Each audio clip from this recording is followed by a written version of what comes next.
O Corinthians ainda deve mais de 100 milhões de reais, apesar dos acordos com Matias Rojas, Santos Laguna e CNRD. Vídeo de hoje do canal do Nicola traz toda essa matemática para que você possa entender. E fala aí pessoal, sou Jorge e Nicola, bem-vindos a mais um vídeo do canal. Sempre bom ter vocês por aqui. Sem perder tempo, pedir para deixar like, se inscrever no canal e ativar as notificações. Bora direto pro giro de notícias. Hora de falar sobre o Corinthians, que ainda deve mais de 100 milhões de reais na praça, apesar do acordo e do pagamento de 40 milhões de reais a Matias Rojas, dos 41 milhões de reais depositados na conta do Santos Laguna e da quitação da terceira parcela da CNRD com antecipação.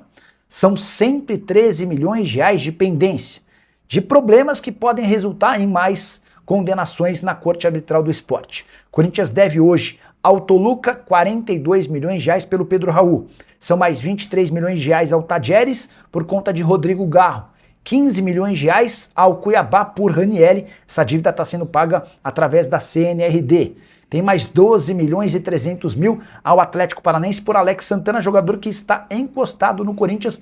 Ele nem pode treinar com o restante do elenco. Para completar, 8 milhões de reais junto ao Philadelphia Union pela contratação de José Martínez, 6 milhões e 700 mil ao Shakhtar por Maicon, que preferiu jogar no Galo em vez de continuar no Corinthians, e 6 milhões e 200 mil reais junto ao Midland da Dinamarca pela contratação de Charles.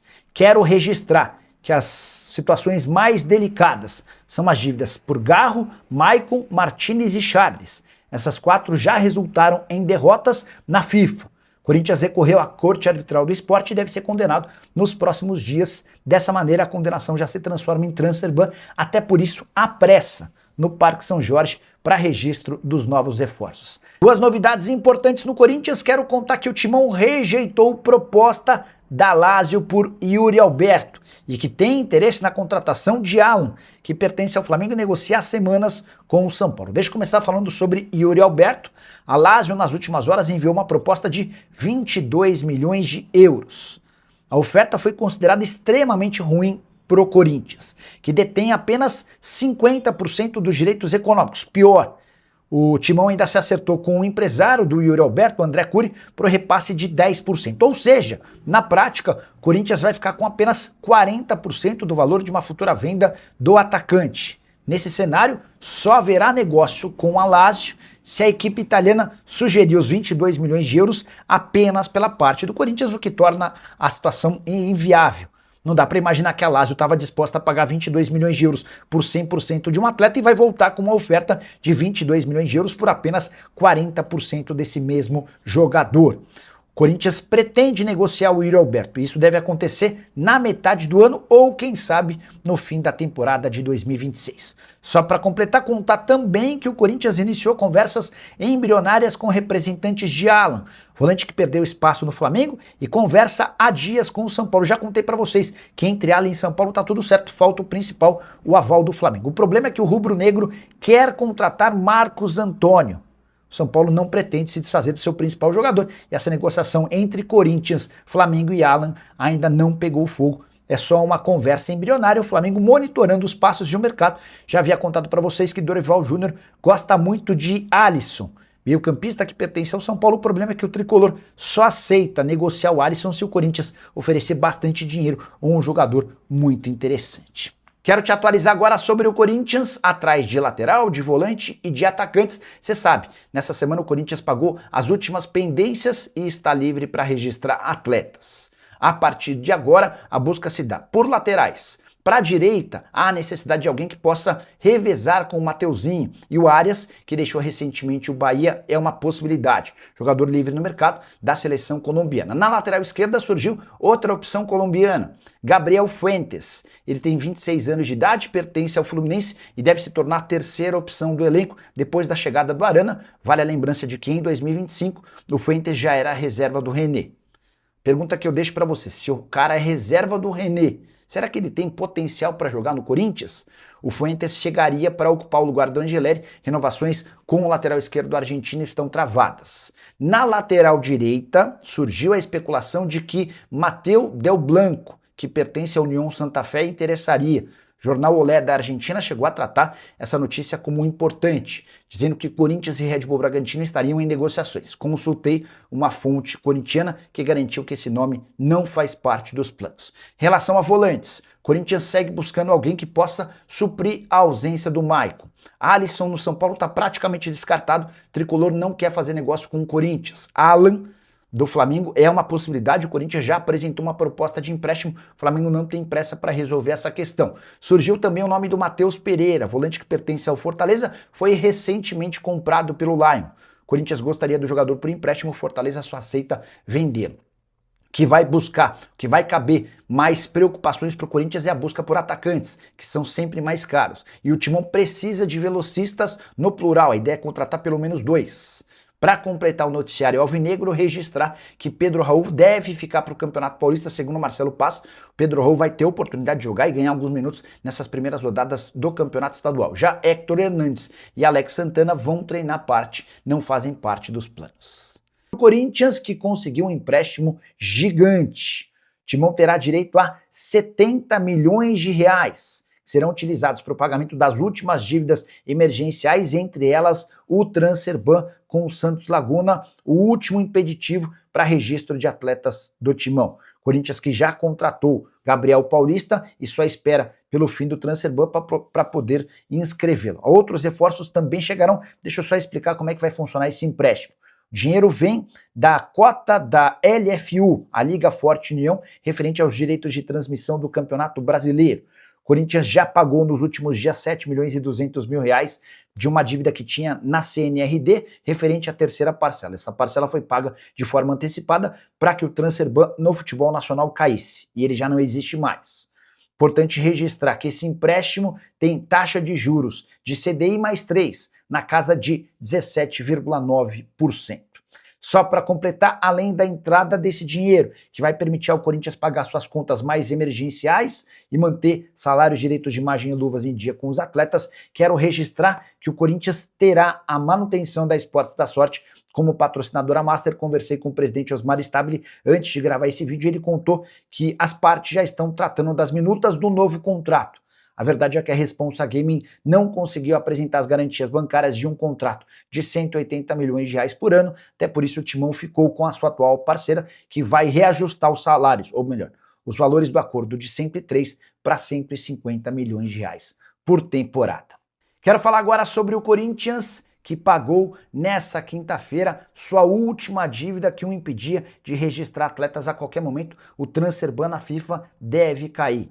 E o Timão precisou desembolsar 41 milhões e 600 mil reais para zerar sua pendência com o Santos Laguna, equipe mexicana que havia vendido Félix Torres ao Corinthians. Timão deu calote no Félix Torres, ou melhor, no Santos Laguna, que levou o caso à FIFA e venceu em primeira instância na FIFA e em segunda instância na Corte Arbitral do Esporte. Até por isso o Corinthians está há 5 meses com o Transferban, ou seja, proibido de registrar novos atletas. Timão também tinha outros problemas com Matias Rojas e na CNRD, a Câmara Nacional de Resolução e Disputas. O acordo com Matias Rojas foi pago nos últimos dias, 41 milhões de reais, e a questão envolvendo a CNRD foi resolvida com o pagamento por parte do Corinthians de forma antecipada da parcela de janeiro. A parcela venceria em 16 de janeiro, o Corinthians pagou ao longo dessa semana 7 milhões e 200 mil reais e conseguiu a liberação do Transferban nacional.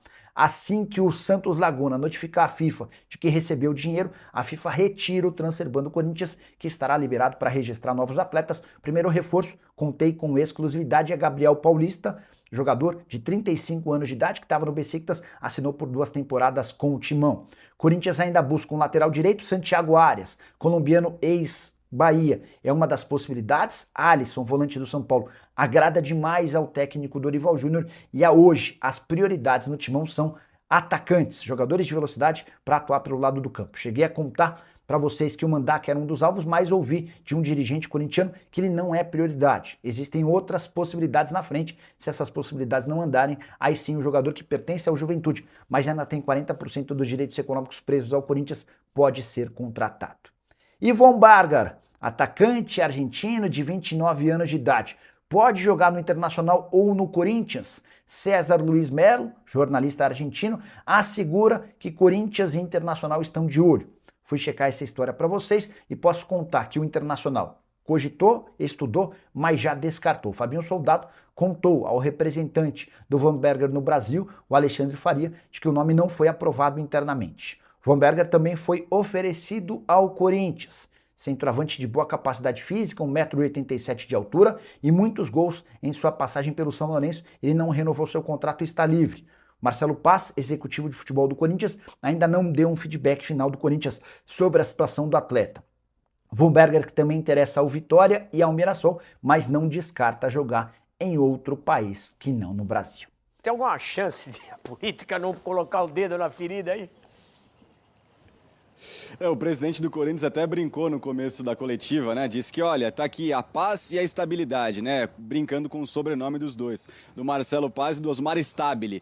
Bom, pelo que disse o Marcelo Paz, ele não colocou em contato, pelo que a gente acabou de ouvir, essa questão da interferência política, né? Da blindagem. Mas algo importante sobre essa questão da blindagem é que o elenco corintiano passou para o Marcelo Paz na primeira conversa que eles tiveram, e o Paz externou aqui nessa coletiva, de que eles se preocupam, entre aspas, com esse ano eleitoral e com tudo aquilo que o Fabinho Soldado conseguiu fazer em 2025. Eles querem que o Marcelo Paz mantenha essa blindagem para que os jogadores estejam tranquilos pensando nesse ano difícil de 2026. Eu juro que eu queria entender o que é blindagem para os jogadores. Gustavo, você consegue me explicar? É difícil, né, Fernando? Não, explica, não só para mim, eu tenho certeza que o cara que está em casa quer saber que raio é essa blindagem, para não falar outra coisa. É a turbulência política, né, Fernando? Tudo que acontece Mas como? O cara lê, ouve, vê, não tem como ficar distante disso. O problema, quando afeta o jogador, é quando chega no bolso dele. Isso. Aí então vai ter problema, vai continuar tendo problema. Acabou a blindagem. Quando todo problema político, quando toda confusão administrativa atrasa salário, atrasa imagem, atrasa prêmio, atrasa os bichos, aí acabou a blindagem, aí chegou no bolso do jogador. É a política monetária, é isso, Gustavo? É exatamente isso, Fernando. A única coisa que mexe realmente com os caras é justamente, ou pode, claro, as notícias não tem como não ver, né? Tá nas páginas aí, ano passado inteiro, páginas policiais, muita confusão no clube. Agora, quando o salário atrasa, quando a imagem atrasa, quando isso começa a entrar ali, o departamento de futebol, o primeiro que vai ouvir lá é o Marcelo Paz, porque os caras vão lá, ô Marcelo, e aí, cara? E aí, o combinado não caiu, promete pro dia tal, não cai, o dinheiro não vem, aí a situação fica complicada, Fernando.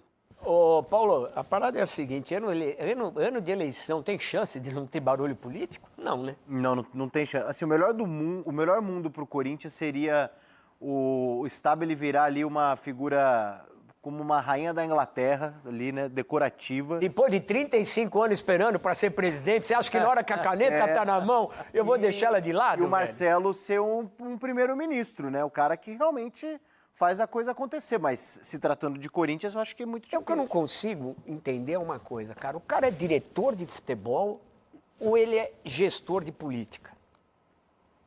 Alguém me explica? No caso do Marcelo. Porque do jeito que estão colocando, ele vai ser o responsável por não permitir que a política... Mas ele está falando que o presidente é que tem que blindar. Não. Pelo que o Herrero disse aí, que ele falou que ele espera que ele seja protegido e que os jogadores esperam que o bendito do novo gestor aí, que é o Marcelo Paz, que é um cara muito sério, cara, ele não se preocupe só com o futebol, que ele se preocupe com a política, não é papel do cara. Já coloca uma bola dividida na chegada, cara. Mas assim, a gente está falando também de um dirigente de futebol que é casado com a vice-governadora do Ceará. Então, assim, de política ele entende, né? Então, eu acredito até que a atribuição dele no Corinthians hoje é muito maior, por exemplo, do que era do Fabinho. E isso é bom, tá? Isso é bom. Acho que ele não tem que só cuidar do futebol. Acho que tendo uma figura como o Marcelo Paz hoje no Corinthians, eu gostaria de entregar a chave do clube para ele. Ah, Paulo, isso é muito arriscado. O cara está chegando agora, por mais que ele conheça futebol, o Corinthians é uma sociedade à parte. Ô, Fernando, ele conhece futebol, ele conhece política também, mas não conhece o Corinthians, irmão. Essa que é a diferença. Não conhece o Corinthians, mas política é política em qualquer lugar. É verdade. Política é política em qualquer lugar. Ô, Fernando, e o Marcelo Paz fez um trabalho maravilhoso no Fortaleza. Ele pegou o time em 2015, num dos piores momentos do Fortaleza. Ele conseguiu trazer o time para cima. E olha, de 2019 até o ano passado, ficou 7 anos consecutivos na primeira divisão. Então é uma coisa difícil de acontecer. Fala, galera, iniciamos aqui mais um dia com notícia para vocês. Muito obrigado pela companhia, pela força. Já deixa o like para dar aquela moral pro canal, tá bom? Para quem tá chegando e não conhece o canal, seja muito bem-vindo. Esse canal aqui traz notícia todos os dias do Corinthians, para você sempre ficar bem informado de tudo que acontece no clube. Fiquem à vontade também para estar deixando a sua opinião em relação a tudo que foi passado no vídeo, tá bom? Fique à vontade aí. Esse canal aqui é para vocês, então muito obrigado a todos mais uma vez. Eu vou ficando por aqui, assim que surgir notícia ainda hoje a gente joga por aqui para vocês, tá bom? Até a próxima, valeu!